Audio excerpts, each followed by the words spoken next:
नमस्कार मेरे प्यारे विद्यार्थियों, आज हम लोग तीसरा जो लॉन्ग क्वेश्चन है उसको देखने वाले हैं जो बिहार बोर्ड में आने की संभावना है। तो ये तीसरा क्वेश्चन है, गॉस के प्रमेय से आवेशित गोलीय चालक के कारण किसी बिंदु पर उत्पन्न विद्युत तीव्रता का व्यंजक प्राप्त करें। अर्थात अगर कोई आवेशित गोलीय चालक है तो उसके कारण कितना विद्युत तीव्रता उत्पन्न होगा, इसी का व्यंजक हम लोग प्राप्त करने वाले हैं और इसे आने की संभावना है। सबसे पहले समझिए, ये मान लेते हैं कि कोई गोलीय चालक है और आवेशित है, तो इस पर आवेश को डाल देते हैं, ये धन आवेश हो गए। अब बोला है किसी बिंदु पर, आप सोचिए कि बिंदु कहां कहां हो सकता है। तो बिंदु इस गोला के बाहर में कहीं भी हो सकता है, दूसरा इसके सतह पर कहीं भी हो सकता है, तीसरा इसके अंदर में भी कहीं हो सकता है। इसका मतलब है कि आवेशित गोलीय चालक के कारण बिंदु का 3 स्थिति संभव है। कितना स्थिति? 3 स्थिति संभव है। पहला केस आएगा कि जब बिंदु आवेशित गोलीय चालक के बाहर हो, दूसरा सतह पर हो और तीसरा अंदर हो। ठीक है, चलिए ये अगर समझ गए हैं तो हम लोग इसके नीचे लिखते हैं कि आवेशित गोलीय चालक के कारण बिंदु की 3 स्थिति संभव है। इसमें हम लोग लिखते हैं पहले आवेशित गोलीय चालक के कारण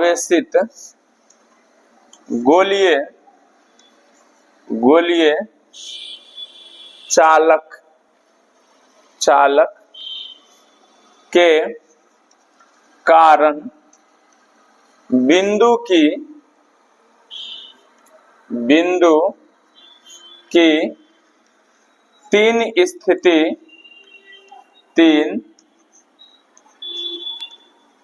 की 3 स्थिति संभव है। 3 स्थिति संभव है। कितना स्थिति संभव है? 3 स्थिति संभव है। कौन कौन? तो पहला केस आएगा कि जब बिंदु आवेशित गोलीय चालक के बाहर हो, दूसरा सतह पर हो और तीसरा अंदर। तो हम लोग अभी लिखते हैं केस फर्स्ट। यह है केस फर्स्ट, जब पॉइंट गोलीय चालक के बाहर हो। जब बिंदु गोलीय चालक के कहां हो? बाहर। चलिए हम लोग इसका डायग्राम पहले बनाते हैं। तो डायग्राम क्या होगा? तो मान लेते हैं कि यह कोई गोलीय चालक है। मान लेते हैं यह कोई क्या है? गोलीय चालक है। अब गोलीय चालक है तो इसका कुछ ना कुछ त्रिज्या होगा, तो इसकी त्रिज्या को हम लोग कैपिटल आर मान लेते हैं। क्या मानते हैं? Capital R. ठीक है, चलिए हम लोग त्रिज्या कुछ इस प्रकार से मानते हैं। तो इसकी त्रिज्या मान लेते हैं कि आर है। अब क्या बोला है? कौन सा गोलीय चालक है? आवेशित गोलीय चालक है। तो हम लोग इस पर आवेश ले लेते हैं। यह आवेश हो गया। अब इस आवेश का मान कुछ ना कुछ तो होगा, तो इसके आवेश के परिमाण हम लोग मान लेते हैं Q के, अर्थात इस गोला पर जो है Q आवेश है। फिर यहां देखिए क्या लिखा हुआ है कि जब बिंदु गोलीय चालक के बाहर हो, यानी हमको बिंदु अभी जो लेना है वो कहां लेना है? तो गोलीय चालक के बाहर में लेना है, कहीं भी आप ले सकते हैं। इसके केंद्र को हम लोग मान लेते हैं C, जो कि यह बिंदु जो है वह इसके केंद्र से स्मॉल r दूरी पर है। कैपिटल R तो मान चुके हैं, तो मान लेते हैं स्मॉल r दूरी पर है। और ये बिंदु है तो इस बिंदु का नाम भी कुछ ना कुछ होगा, तो इस बिंदु का नाम हम लोग मान लेते हैं P। क्या मानते हैं? P मान लेते हैं। ठीक है, और इसी बिंदु पर विद्युत तीव्रता का व्यंजक प्राप्त करना है। तो इस बिंदु पर विद्युत तीव्रता का व्यंजक प्राप्त करने के लिए वो भी किसके नियम से? गॉस के नियम से, गॉस के प्रमेय से। गॉस का प्रमेय केवल बंद सतह के लिए लागू होता है। तो गॉस के प्रमेय से बिंदु P पर उत्पन्न विद्युत तीव्रता का व्यंजक प्राप्त करने के लिए हम लोग क्या करेंगे कि इसी को यानी जो स्मॉल r है इसी की त्रिज्या मानकर एक बंद गोला लेंगे, यानी इसी को त्रिज्या मान करके हम लोग क्या कर लेंगे, एक बंद गोला लेंगे। तो चलिए हम लोग जो है एक बंद गोला ले लिए, चलिए बंद गोला हो गया, ठीक है। यहाँ पर ध्यान दीजिए, ये जो है ये बंद गोला है और ये जो है वो आवेशित गोला है, यानी ये आवेशित गोला है और ये बंद गोला है, ठीक है। चलिए अब यहाँ पर ध्यान दीजिए, ये जो धन आवेश है तो धन आवेश के लिए तीव्रता की दिशा किधर होता है, बाहर की ओर, यानी इसका मतलब ये हो जाएगा तीव्रता की दिशा, विद्युत तीव्रता की दिशा वेक्टर ई।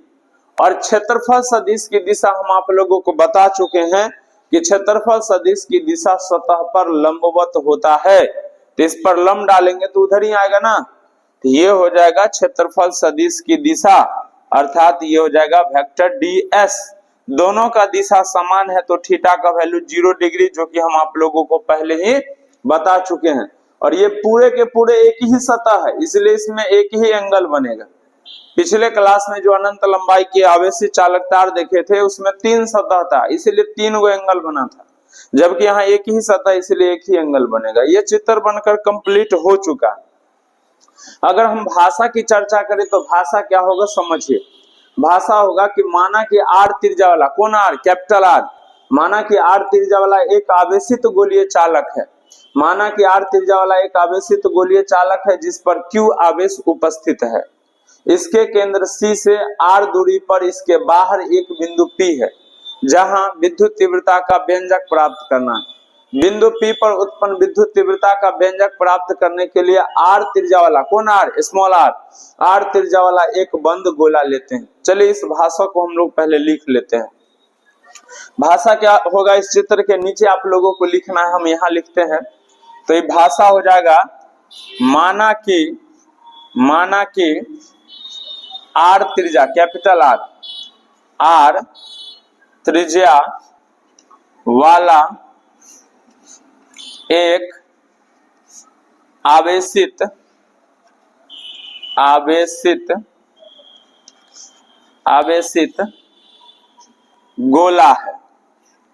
गोला है जिस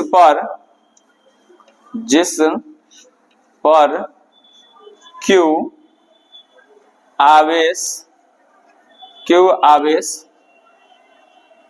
उपस्थित है, जिस पर Q आवेश उपस्थित है। बिंदु P पर उत्पन्न विद्युत, अच्छा जहां क्या है Q आवेश उपस्थित है। फिर पैराग्राफ चेंज करके नीचे लिखेंगे, इसके केंद्र C से R दूरी पर इसके बाहर एक बिंदु कौन है, P है, जहां विद्युत तीव्रता का व्यंजक प्राप्त करना है। तो लिखते हैं इसके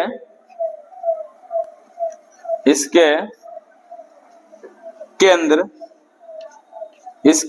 C से R दूरी पर इसके बाहर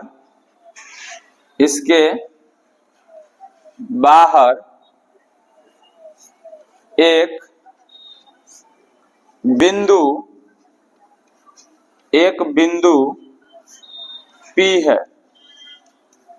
जहां विद्युत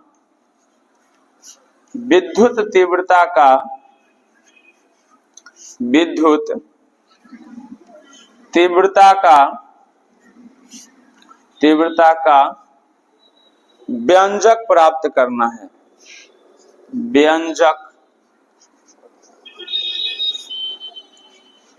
करना है, प्राप्त करना है। फिर लिखेंगे बिंदु P पर विद्युत तीव्रता का व्यंजक प्राप्त करने के लिए R त्रिज्या वाला, स्मॉल r त्रिज्या वाला एक बंद गोला लेते हैं। क्या लिखे अब, बिंदु यानी पॉइंट P पर उत्पन्न विद्युत तीव्रता का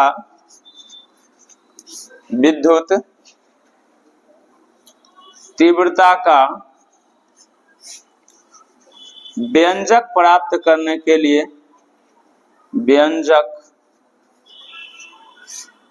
प्राप्त करने के लिए आर त्रिज्या वाला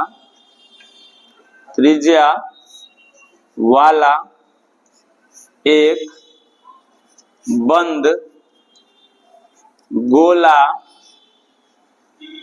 लेते हैं, एक बंद गोला लेते हैं। ठीक है, ये रहा भाषा। एक बार मिला लीजिए। माना कि आर त्रिज्या वाला एक आवेशित गोलीय चालक है जिस पर Q आवेश उपस्थित है। इसके केंद्र C से R दूरी पर, स्मॉल r दूरी पर एक बिंदु P है जहां विद्युत तीव्रता का व्यंजक प्राप्त करना है। बिंदु P पर उत्पन्न विद्युत तीव्रता का व्यंजक प्राप्त करने के लिए R त्रिज्या वाला एक बंद गोला लेते हैं। तो सबसे पहले आप क्या कीजिए कि यह चित्र बनाइए। इतना पहले तो टॉपिक डालिए, टॉपिक के अनुसार जितना बात लिखे उतना लिखे, केस लिखे, उसका चित्र बनाइए। चित्र बनाने के बाद भाषा को लिखे। वीडियो को रोक कर पहले लिख लीजिए, उसके बाद इसकी चर्चा आगे करेंगे। पहले इसको फटाफट नोट कीजिए।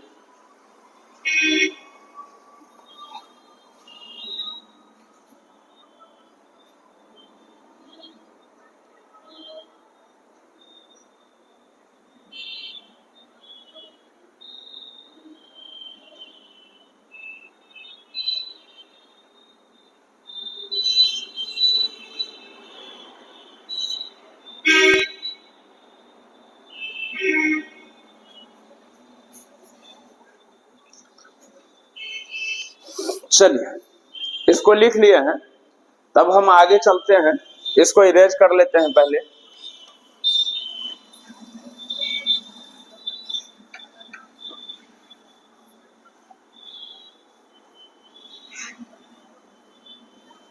चलिए, अब यहां पर ध्यान दीजिए।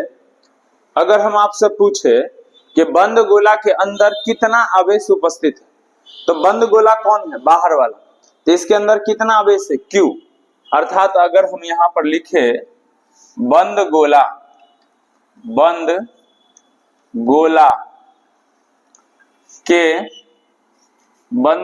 के अंदर उपस्थित कुल आवेश तो क्या होगा? कुल आवेश है Q। किसके प्रमेय से चलना है? गॉस के प्रमेय से। टॉपिक तो यही है कि गॉस के प्रमेय के अनुसार। तो हम लोग लिखते हैं गॉस के प्रमेय से। क्या है गॉस का प्रमेय? इंटीग्रेशन फाई ई बराबर Q बटा एप्सिलॉन नॉट, जो कि हम आप लोगों को पहले भी बता चुके हैं। जो बच्चे ये डायरेक्ट वीडियो देख रहे हैं वो बच्चे पहला वीडियो देखे, जो लिखा होगा 1/20, उसको देखे तो अच्छे से समझ में आ जाएगा। अब देखिए, इंटीग्रेशन फाई बराबर Q बटा एप्सिलॉन नॉट, और फाई ई बराबर विद्युत फ्लक्स में क्या पढ़े हैं? विद्युत फ्लक्स में पढ़े हैं फाई ई बराबर EDS cos थीटा। तो हम लोग फाई ई के जगह पे क्या लिख सकते हैं? EDS cos theta. तो हो जाएगा EDS cos थीटा इज इक्वल टू Q बटा एप्सिलॉन नॉट। ठीक है, चलिए और समझिए। यहां पर थीटा का वैल्यू कितना डिग्री है? 0 degree.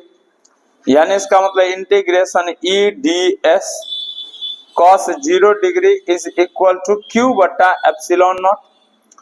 Integration EDS cos 0 degree का वैल्यू कितना होता है? 1 होता है। cos 0 डिग्री का वैल्यू कितना होता है? 1 होता है, बराबर Q बटा एप्सिलॉन नॉट। 1 को EDS से गुना करेंगे, EDS नहीं होगा, तो हो जाएगा इंटीग्रेशन EDS बराबर हो जाएगा Q बटा एप्सिलॉन नॉट। D के साथ कौन है? S। तो S के रिस्पेक्ट इंटीग्रेशन होगा। S क्या है? क्षेत्रफल सदिश है। क्षेत्रफल सदिश का डिफिनेशन हम आपको क्या बताए हैं कि क्षेत्रफल सदिश एक सदिश राशि होता है जिसका परिमाण सतह के क्षेत्रफल के बराबर तथा दिशा सतह पर लंबवत होता है। यानी इसका मतलब है कि क्षेत्रफल सदिश का परिमाण सतह के क्षेत्रफल के बराबर होता है। बिंदु कहाँ है, छोटा वाले गोला पर कि बड़ा वाले गोला पर? बड़ा वाले गोला पर है बिंदु, यहाँ है। तो इसका मतलब जो क्षेत्रफल होगा वो बड़ा गोला का क्षेत्रफल होगा। तो गोला का क्षेत्रफल होता है 4 पाई आर स्क्वायर। तो 4 पाई आर स्क्वायर होता है, जहां आर त्रिज्या को बताता है। तो बड़ा गोला की त्रिज्या कितना है, कैपिटल आर या small R? Small R. Capital R तो छोटा गोला का त्रिज्या है, तो कैपिटल स्मॉल आर है। यानी इसका मतलब इसका अपर लिमिट होगा 4 पाई स्मॉल आर का square, lower limit 0।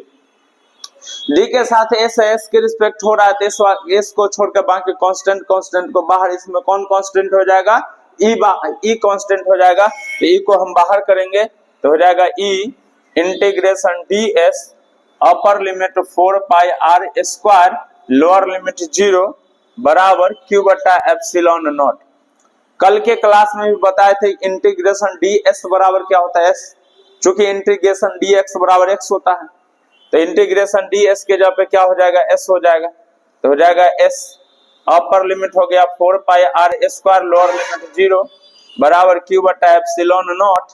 Upper limit में से लोअर लिमिट को घटाएंगे तो एस के जगह पे हो गया 4 पाई आर स्क्वायर माइनस 0 बराबर हो जाएगा क्यू बटा एप्सिलॉन नॉट। ई 0 जोड़िए घटाइए कोई फर्क ही नहीं पड़ता है, तो क्या बचेगा 4 pi R square is equal to Q बटा एप्सिलॉन नॉट। ई को अलग कीजिए तो 4 पाई आर स्क्वायर गुना में तो भाग में चला जाएगा, यानी हो जाएगा क्यू बटा 4 पाई आर स्क्वायर इंटू में एप्सिलॉन नॉट। अब इसको एडजस्ट करके लिख लेते हैं, तो ई बराबर इसको ऐसे लिखते हैं 1/4 पाई एप्सिलॉन नॉट। ऊपर में कौन बचा हुआ है, क्यू बचा हुआ है, नीचे में कौन बचा हुआ है, आर स्क्वायर बचा हुआ है। यही हमारा व्यंजक होगा।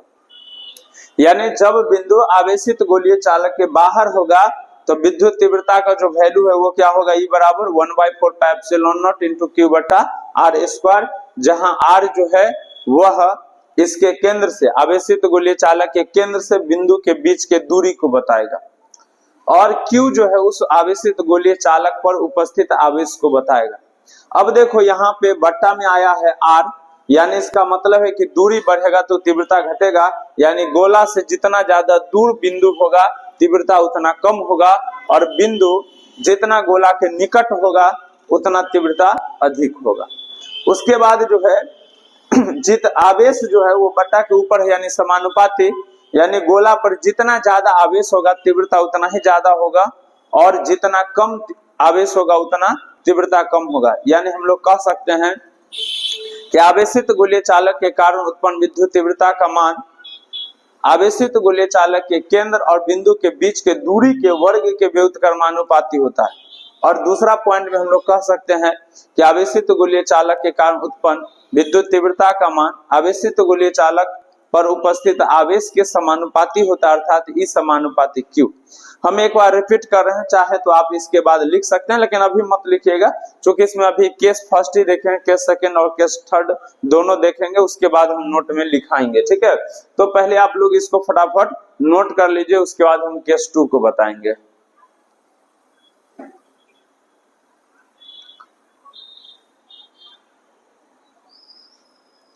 हो गया, चलिए अब यहाँ पर ध्यान दीजिए, इसको अगर लिख लिए हैं तो इरेज करते हैं और केस 2 को देखते हैं। देखिए बहुत सारे बच्चों को हम देखते हैं कि अपने क्लासमेट यानी साथी, क्लास साथी के चक्कर में बहुत सारे बच्चे नहीं पढ़ पा रहे हैं। ठीक है, तो जिनका आर्थिक स्थिति कमजोर है, अर्थात घर में आपके माता पिता आपसे आशा लगाए हुए हैं कि मेरा बच्चा जब पढ़ेगा अच्छा करेगा तो मेरा अच्छा स्थिति होगा, उन बच्चों के लिए विशेष कह रहे हैं कि जिनके माता पिता आशा लगाए हुए हैं लेकिन दोस्तों के कारण जो है वो अपना समय को बर्बाद कर रहे हैं, पढ़ नहीं रहे, तो उन बच्चों के लिए खासकर कहते हैं कि जब मछली तालाब में होता है, जब मछली तालाब में होता है तो मछली को लगता है कि पानी मेरे बिना नहीं रह सकता है, और मछली को भी लगता है कि हम पानी बिना नहीं रह सकते हैं।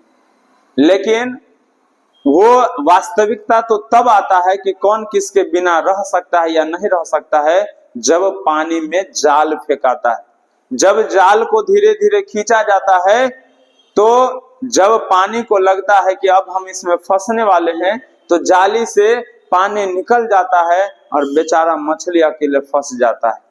यानी कहने का मतलब ये है कि मुसीबत आएगा, ठीक है, तो वो फिर क्या होगा कि आपको छोड़कर चला जाएगा। यानी आपको जो है वो सिचुएशन को हैंडल खुद करना पड़ेगा। तो इसीलिए जो है पहले दोस्ती यारी ये सबको छोड़िए, ठीक है, और पहले पढ़ाई पर ध्यान दीजिए, मन लगाकर पढ़िए। हाँ, पढ़ने से अगर समय बच जाए आधा घंटा, ठीक है, 10-20 मिनट, तो थोड़ा बहुत अपने दोस्तों से बात कर लिए, ताकि जो है मेंटली प्रेशर ना हो, ठीक है। हम ऐसा नहीं कर रहे हैं कि आप हमेशा किताब लेके बैठे, तब तो माइंड डिस्टर्ब हो जाएगा, ठीक है। लेकिन अभी मैक्सिमम बच्चे क्या कर रहे हैं कि समय पर कम और दोस्ती यारी पर ज्यादा समय दे रहे हैं, मोबाइल पर ज्यादा समय दे रहे हैं, ठीक है। तो ये सब जो है सो छोड़िए। समय अगर आप इसको अभी पकड़िएगा तो फिर आपका जीवन जो है बर्बाद हो जाएगा। तो इस सबको जो है सो छोड़िए और ज्यादा से ज्यादा जो है वो किताब से लगाव रखिए। अभी सर झुका के पढ़िएगा तो आने वाले समय में सर उठा के चलिएगा। अगर अभी सर उठा के चलिएगा तो आने वाले समय में आपको सर झुका के चलना पड़ेगा। तो ये जो है निर्णय आप पर डिपेंड करता है कि आप कौन सा निर्णय अभी लेते हैं, ठीक है। तो आशा है कि आपको जो है वो मेरा बात अच्छे से समझ में आ रहा होगा। तो चलिए अब हम जो है वो दूसरा केस को देखते हैं, इसको इरेज कर लेते हैं, ठीक है।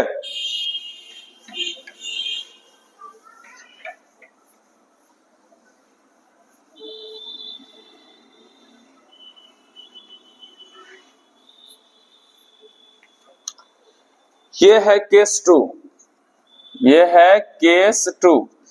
जब पॉइंट सतह पर हो, सतह पर हो, जब पॉइंट सतह पर हो, तो मान लीजिए यह आवेशित गोलीय चालक है जिसकी त्रिज्या कैपिटल आर, ये आवेश है और बिंदु इसके सतह पर, तो ये बिंदु ले लेते हैं जो कि स्मॉल आर दूरी पर है इसके केंद्र से। इस बिंदु का नाम P रखते हैं। तीव्रता जो है वो आवेश से दूर की ओर होगा और क्षेत्रफल सदिश की दिशा सतह पर लंबवत होगा। दोनों का दिशा समान हो गया, थीटा का वैल्यू 0 डिग्री हो गया, चित्र बन गया। अब आप लोग एक बात बताइए कि 10th वाले सर हम लोगों को काफी बार बता चुके हैं, 9th में भी, कि एक वृत्त में अनंत त्रिज्या खींचा जा सकता है और सभी त्रिज्या आपस में बराबर होता है। ऐसा बात हम लोगों को बताया गया है, 10th में टीचर पढ़ाए हैं। अब त्रिज्या कौन होता है? केंद्र से परिधि तक खींची गई प्रत्येक रेखा त्रिज्या कहलाता है। तो केंद्र से ये भी है और केंद्र से ये भी है, तो इसका मतलब ये भी त्रिज्या, ये भी त्रिज्या, और प्रत्येक त्रिज्या आपस में बराबर होता है। इसका अर्थ है कि स्मॉल आर जो है कैपिटल आर के बराबर होगा, यानी कैपिटल आर जो है स्मॉल आर के बराबर होगा। चूंकि ई का वैल्यू क्या आया है? ई का वैल्यू आया है 1/4 pi epsilon not into Q बटा स्मॉल आर का स्क्वायर। चूंकि यहाँ स्मॉल आर कैपिटल आर के बराबर है, तो क्या हम स्मॉल आर के जगह कैपिटल आर लिख सकते हैं? निश्चित ही लिख सकते हैं। तो ई बराबर हो जाएगा 1/4 pi epsilon not into Q और बटा कैपिटल आर का स्क्वायर। यही हमारा केस 2 का आंसर होगा। फटाफट इसको नोट कर लीजिए। बस इतना ही बड़ा केस 2 था, इसको फटाफट नोट कर लीजिए। चलिए अब इसको नोट कर लिए हैं, तो अब केस 3 को देखेंगे। केस 3, केस 3 क्या कहता है समझो। यह है केस 3। जब पॉइंट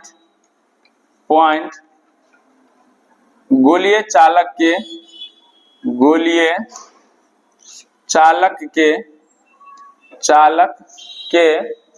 अंदर हो, जब बिंदु यानी पॉइंट गोलीय चालक के अंदर हो। देखिए मान लीजिए कि यह कोई गोलीय चालक है, आवेशित गोलीय चालक है, जिस पर आवेश जो है वह मान लीजिए कि Q है। अब इसके अंदर में यहाँ पर मान लीजिए एक बिंदु है जो कि इसके केंद्र से स्मॉल r दूरी पर है। अब इस बिंदु पर विद्युत तीव्रता का व्यंजक प्राप्त करने के लिए हम लोग क्या करते हैं कि इसी को त्रिज्या मानकर, स्मॉल r को त्रिज्या मानकर एक बंद गोला ले लेते हैं। ठीक, अगर हम आपसे अभी पूछे कि बंद गोला के अंदर